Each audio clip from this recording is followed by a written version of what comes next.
இது மாதிரி நபர்கள் உங்கள்ட்ட வந்தா நீங்க எந்த மாதிரி இவங்களுக்கு சப்போர்ட் பண்ணுவீங்க?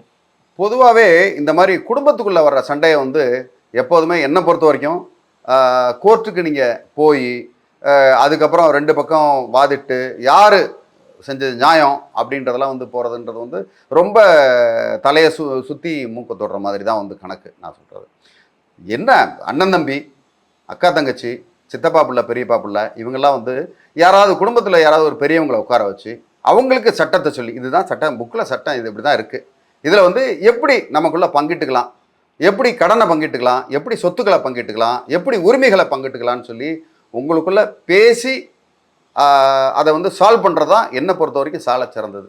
அதை விட்டுட்டு நீங்கள் வந்து பல சந்தோஷமாக இருக்க காலங்கள், பணம் சம்பாதிக்கிற காலம், வேலை செய்கிற காலத்தை கோர்ட்டுக்கும் வீட்டுக்கும் நடந்து அதில் நேரத்தை வீணாக்கி அந்த நேரத்தில் நீங்கள் விட்ட சொத்தை விட பல மடங்கு சொத்தை நீங்கள் சம்பாரிச்சிடலாம். அதனால் சிந்திச்சு பாருங்கள்.